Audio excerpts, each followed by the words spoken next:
Leo, hi! Welcome to Mr. Queen PH. At itinan natin kung ano yung aabangan nyo sa 2026. Ayan, malapit na yan.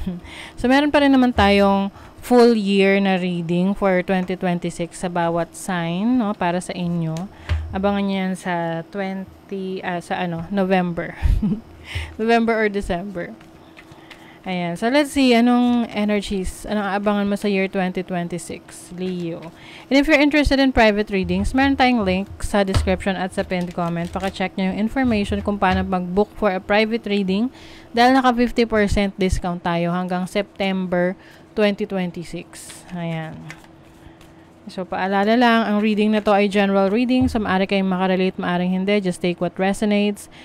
And also, like, share, subscribe. Comment na rin kayo kung kayo ay nakarelate. So, let's see. Leo, anong aabangan sa 2026 ng mga Leo? Okay, you have Hagalas, Urus, and Lagos. Lagos is about emotions, your flow, your intuition.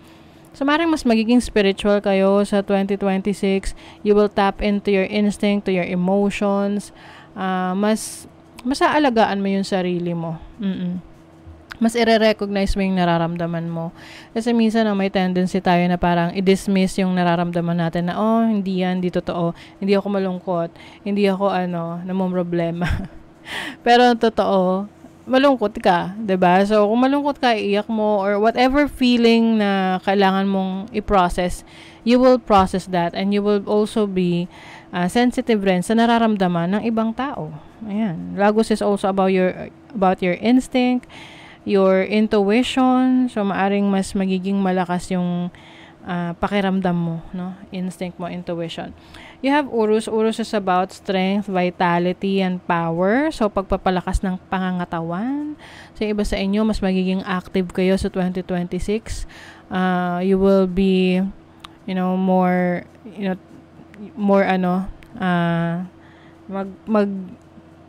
exercise, no? Pupunta sa gym, or more into fitness, ganyan. And then you have Hagalas. Hagalas is about challenges. So, maaring maka-experience ka ng challenge sa 2026. Normal naman yun, no? Lagi namang may challenge. Minsan malaki, minsan maliit. Ang importante na lalagpasan natin, no? Ano yung challenge na yan? 5th house. Pwedeng sa creativity mo. May mga times na nagkakaroon ka ng creative blocks. Kasi ang Leo, naturally creative yan. And may mga times na when you get frustrated, naapektuhan yung pagiging creative mo.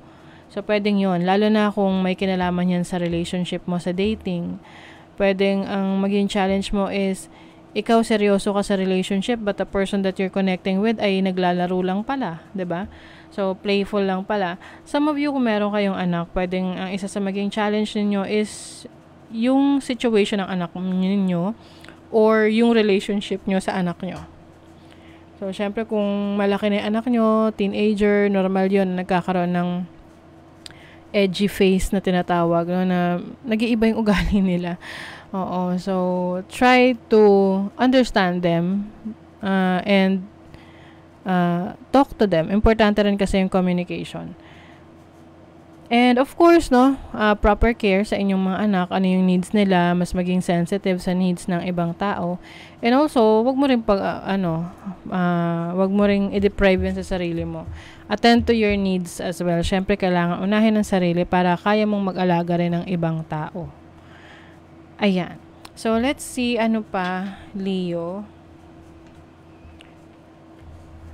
Ano yung aabangan sa 2026 for Leo?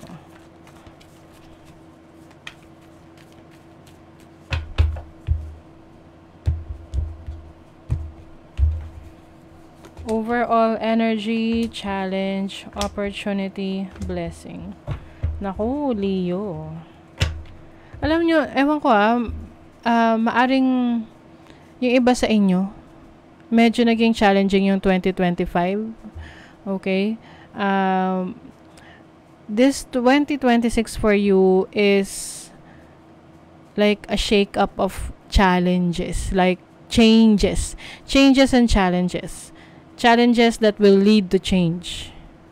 Okay? Mga pagsubok na na mapupunta sa pagbabago. Bottom of the deck, the Eight of Pentacles.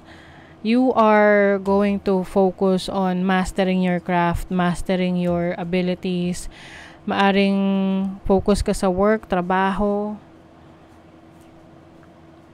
You have the Knight of Cups, the King of Swords. So, some people sa buhay mo ito, pwedeng magkaroon ng pagkakaiba ng pananaw sa buhay, interest, sa isang taong malapit sa'yo. Pero at the end of the day, importante na kayo ay nagkakasundo. Merong differences, you just have to respect, no? Respeto na lang natin yung differences ng bawat isa, like paniniwala sa buhay, no? Yung preference nila. But if you really love this person, you will understand them, what they are going through. You have the Ace of Swords and the Six of Wands. Wow. So, there's a new beginning. Alam nyo, itong change na to, this will definitely bring success sa inyo. Sa una, parang iniisip mo, ay, napaka-challenging naman ito, or malaking problema. No.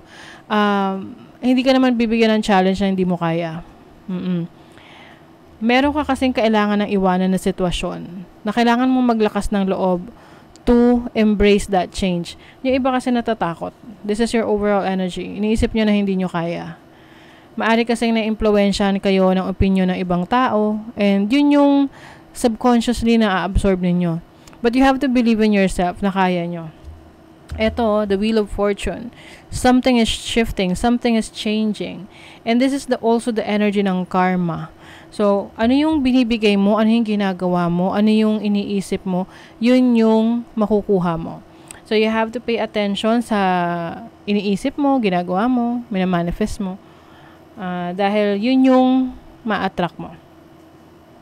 Major change. The Tower. This is a blessing in disguise para sa inyo. Okay? Ito yung tipong pinanghahawakan mo, ayaw mong i-let go, na nakakasama sa'yo or nagpapahirap sa'yo. Pero sa 2026, wala ka na magagawa, kailangan mo na yung i-let go. Yung tipong, you cannot save that situation anymore. This can be a relationship, a job, or a situation na akala mo you are in control but you are not. Okay? With the Eight of Cups as a blessing, the moment that you leave that situation, doon na magbubuhos ang blessing sa'yo. And you will start a new beginning that is going to be very successful sa'yo. And the Nine of Cups is happiness and wish fulfillment. Kumbaga, sabi nga yung blessing daw na yan, darating yan ng isang decision mo lang eh. Isang sacrifice lang, isang challenge lang, 'di ba? Na kailangan mong pagdaanan. So, let's see money, career, and finances for you. Magkakaroon ka kasi ng enlightenment dito na marirealize mo, okay, kaya pala ito nangyayari. Okay, it's time to let go, ganon. Tignan nyo, money, career, finances, you have the Empress. This is abundance. This is grace, grasya, fertility. Mas magiging productive ka ngayong 2026. Maibibigay sa'yo yung dinideserve mo. Kailangan mong mag-move on, no? Kailangan mo munang umalis sa sitwasyon na meron ka ngayon that is no longer serving you. Of course, if you're happy, kung kontento ka, masaya ka, then that's good. But maari ring merong unexpected change na may experience ka na hindi mo akalain, meron pa palang mas igaganda, mas i-improve yung buhay mo. For your love life, I think also magiging very creative ka. You will tap into your creative talents and skills na sa una kasi inisip mo, nagkakaroon ako ng creative block, hindi ako makapag-isip, ganyan. But maari kasing yung surroundings mo, yung environment mo, hindi yun nakakatulong sa'yo. So, that is something na kailangan mo nang iwanan to focus on your productivity, to focus on new experiences. Sa love life, Three of Wands, the Queen of Wands.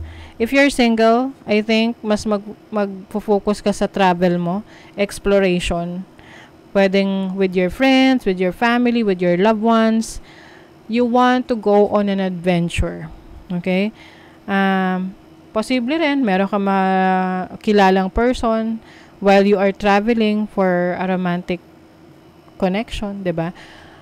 But if you are in a relationship, I think mas magpo-focus kayo ng person mo sa experience.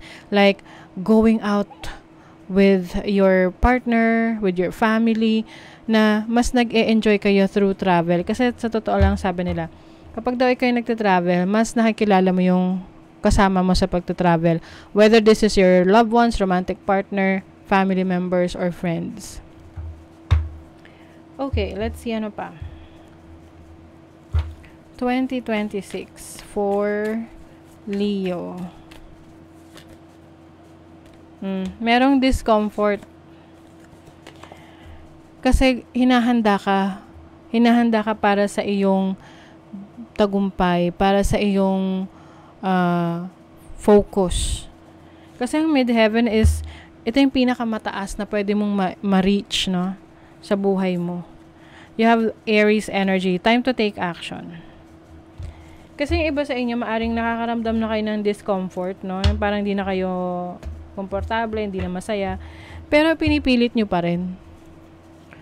Tapos nag-e-expect kayo na may magbabago. Wala naman kayong binabago sa sitwasyon nyo. So, it's time to take action and make that change, di ba? Yes. Mas nalalaman mo na or nare-realize mo na yung deeper meaning of life. Maari kasing ito yung iba sa inyo, merong energy from the past na hindi nyo pa let go.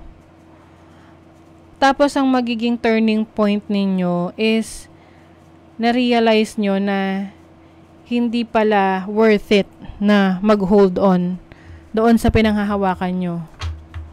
Oo. So, doon nyo na-realize, okay. Kaya pala nahihirapan kang i-manifest yung gusto mo or makuha yung goal mo or makita mo yung positive change kasi nagsistay ka or nag-hold on ka sa mga bagay na hindi na aligned sa yung future. Yan ascension. You are ascending. You are awakening to your soul's potential. 'Di ba? Meron kang realization, self-reflection, and you realize na you are better than your situation right now. And it's time to leave that situation. Iwanan yan for something new, like a new version of yourself, a more improved version of yourself. Okay? So that is your reading, Leo. Thank you so much. See you again.